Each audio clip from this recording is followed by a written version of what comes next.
And now, the thing is, many of you are skeptical because of the whole sugar issue, right? Like if I ask you to drink Coke, most people say no because I don't drink sugar, right? So they actually addressed that this year at the annual meeting.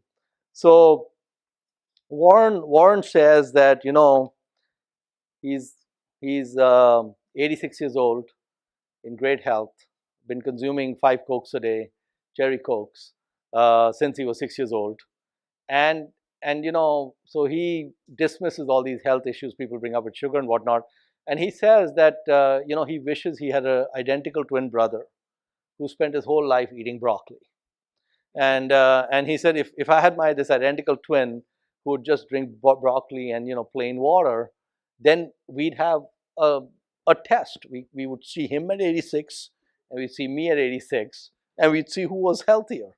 Okay, and basically his perspective was that, and I think he talked about it as a joke, but then Munger actually elaborated.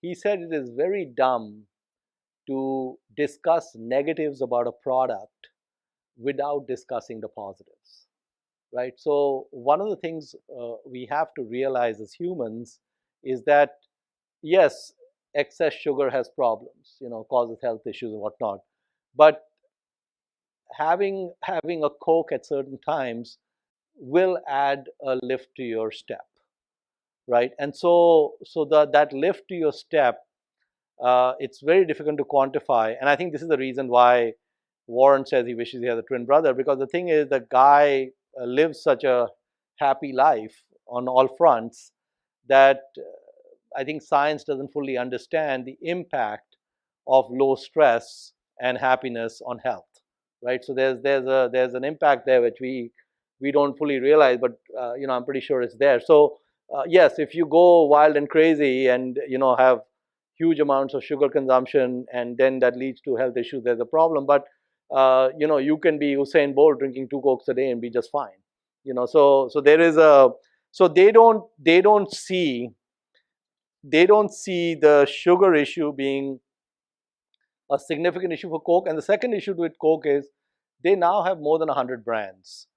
A large number of their brands, including Coke, have no sugar, and a large number of them even have no carbonation. So it's, when you get to these places, they're not pumping Coke over there. They're pumping Coke, they're pumping Dasani, they're pumping Minute Maid, they're pumping all kinds of products through that distribution engine, right? So it's not just sugar being pumped through, it's a sugar. And the other thing about the company is, just to tell you how, the Coke has made a lot of blunders over the years. So one of the blunders they made is that they never wanted the Coca-Cola product to have anything but the true Coke product in it. So when there was a concern about sugar and people were talking about diet drinks, they did not want to create Diet Coke. And they did not want to call it Diet Coke. And they didn't want to take that beautiful bottle and the red color and mess with it. They didn't want to do that. So what they did is they called that product Tab. Okay, how many of you heard of Tab? Some of you, yeah, see, the older guys have heard of Tab. And for the longest time, Tab was this, stepchild. And then Tab became Diet Coke. Eventually they realized that we can put the Coke bottle with the diet without the sugar and might still work, and it worked. So so they got to it.